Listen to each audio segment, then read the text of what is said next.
Pengenalan. Daftar Warisan Kebangsaan adalah di bawah Akta Warisan Kebangsaan 2005 iaitu Akta 645. Akta ini memberikan dasar, kaedah dan peraturan berkaitan perlindungan dan pengurusan warisan serta mewujudkan Daftar Warisan Kebangsaan. Undang-Undang Daftar Warisan Kebangsaan. Seksyen 23(1) menyatakan bahawa Pesuruhjaya hendaklah mewujudkan dan menyelenggarakan suatu daftar yang dikenali sebagai Daftar Warisan Kebangsaan sebagaimana yang telah ditetapkan yang mengandungi senarai butiran warisan yang didaftarkan di bawah Akta Warisan Kebangsaan 2005, Akta 645.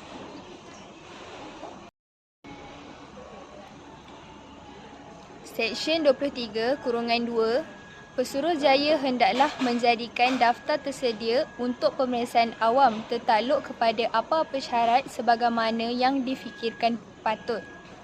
Seksyen 23(3) Mana-mana orang boleh apabila dibayar fee yang ditetapkan oleh menteri iaitu Seksyen (3)(a) memeriksa daftar dan Seksyen (3)(b) membuat salinan atau mengambil cabutan daripada.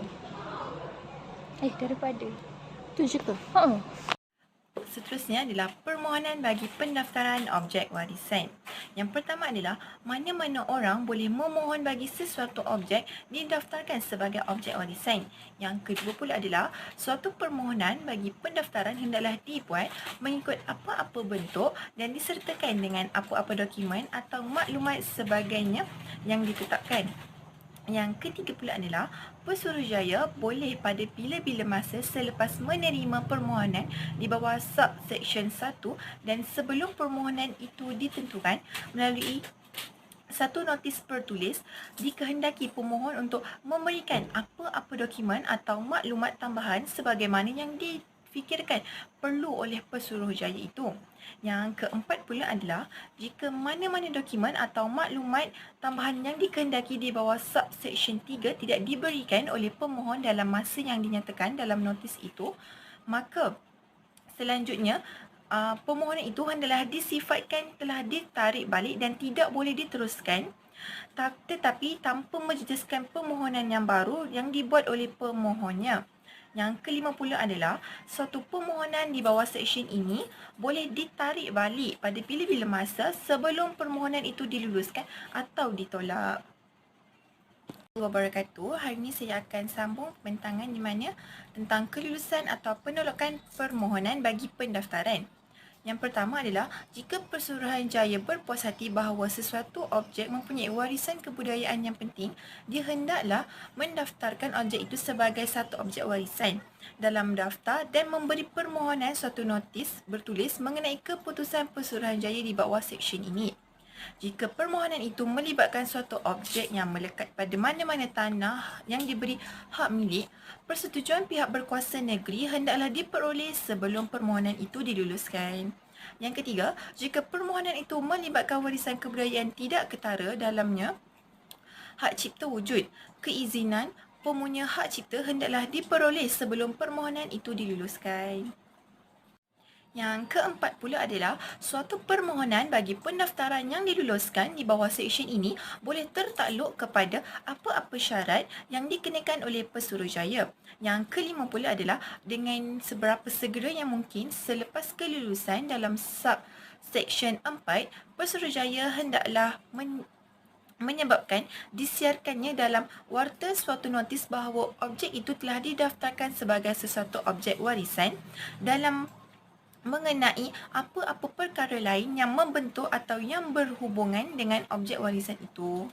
Yang keenam pula adalah jika Pesuruhjaya menolak permohonan itu, dia hendaklah dengan serta-merta memberitahu pemohon secara bertulis mengenai penolakan itu dengan atau tanpa memberikan apa-apa sebab bagi penolakan itu.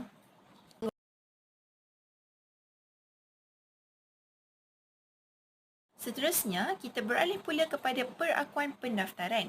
Terdapat dua perakuan pendaftaran. Yang pertama adalah apabila sesuatu objek didaftarkan di bawah Seksyen 51 Pesuruhanjaya, hendaklah mengeluarkan suatu perakuan pendaftaran kepada pemohonannya. Yang kedua pula adalah apabila objek warisan itu terhenti didaftarkan sebagai suatu objek warisan, penemunya objek itu mesti menyerahkan perakuan pendaftaran kepada Pesuruhanjaya dalam masa 3 bulan dari tarikh pemberhentian itu.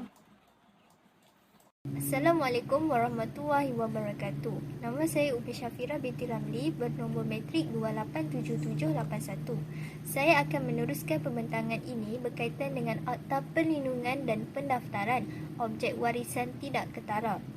Akta ini adalah Seksyen 49-1, iaitu Pesuruhjaya boleh mengisytiharkan dalam warta apa-apa objek yang mempunyai warisan kebudayaan yang penting sebagai suatu objek warisan dan hendaklah menyebabkannya dalam daftar.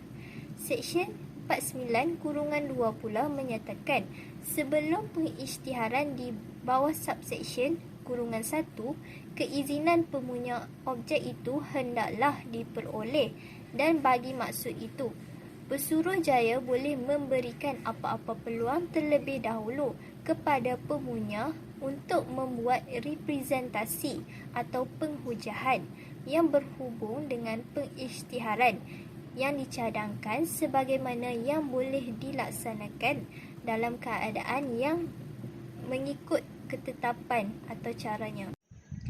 Saya, Stephanie Michelle Anin yang memegang nombor matrik 289716 akan menjelaskan dan membentangkan tentang perlindungan interim. Yang pertama, kita akan melihat Perintah Perlindungan Interim. Apabila notis yang disampaikan kepada orang yang mempunyai tapak yang di bawah subseksyen 27, Pesuruhjaya dengan persetujuan pihak berkuasa negeri akan mengeluarkan suatu perintah perlindungan interim berhubung dengan sesuatu tapak. Jika pendapat Pesuruhanjaya adalah perlu untuk berbuat demikian bagi maksud pemeliharaan dan pemeliharaan bagi tapak tersebut. Seterusnya, Perintah Perlindungan Interim hendaklah mengandungi apa-apa syarat sebagaimana yang dinyatakan oleh Pesuruhjaya. Yang ketiga adalah Pesuruhjaya hendaklah menyebabkan perintah perlindungan interim disampaikan kepada orang yang mempunyai tapak tersebut. Yang keempat adalah Perintah Perlindungan Interim berkuat kuasa pada masa penyampaian Perintah Perlindungan Interim itu. Yang kelima, Pesuruhjaya boleh bila-bila masa membatalkan Perintah Perlindungan Interim tersebut sekiranya tidak memenuhi syarat. Pesuruhjaya juga boleh membuat apa-apa perkiraan dengan orang yang mempunyai tapak atau penduduk tapak bagi apa-apa kerugian atau kerosakan yang dialami atau dikatakan telah dialami oleh orang yang punya tapak atau penduduk itu disebabkan oleh Perintah Perlindungan Interim itu. Seterusnya, saya juga akan menerangkan tentang tempoh Perintah Perlindungan Interim. Tempoh Perintah Perlindungan Interim ini ada dua, iaitu Perintah Perlindungan Interim hendaklah terus berkuat kuasa selama tempoh 90 hari atau selama apa-apa tempoh selanjutnya sebagaimana yang dilanjutkan oleh Pesuruhjaya di bawah subseksyen 2 atau sehingga tapak itu ditetapkan sebagai tapak warisan. Pesuruhjaya boleh membuat keputusan tidak meneruskan penetapan tapak yang dicadangkan itu atau Pesuruhjaya membatalkan Perintah Perlindungan Interim. Yang kedua adalah Pesuruhjaya boleh bila-bila masa melanjutkan tempoh yang Perintah Perlindungan Interim terus berkuat kuasa.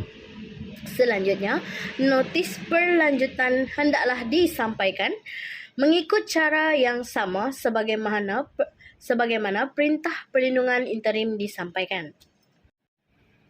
Kerja-kerja yang dibenarkan semasa Perintah Perlindungan Interim. Terdapat 4 kerja-kerja yang dibenarkan semasa Perintah Perlindungan Interim.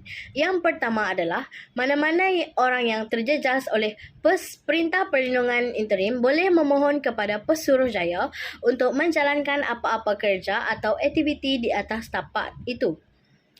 Yang kedua adalah apabila permohonan diterima Pesuruhjaya, boleh meluluskan apa-apa kerja atau aktiviti yang munasabah di atas tapak itu dengan syarat bahawa kerja atau aktiviti yang dicadangkan itu tidak mengurangkan atau menjejaskan warisan kebudayaan yang penting bagi tapak itu.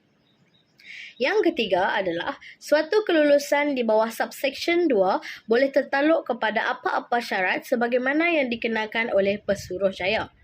Yang terakhir adalah mana-mana orang yang tidak mematuhi mana-mana syarat yang dikenakan di bawah subsection 2 yang melakukan kesalahan.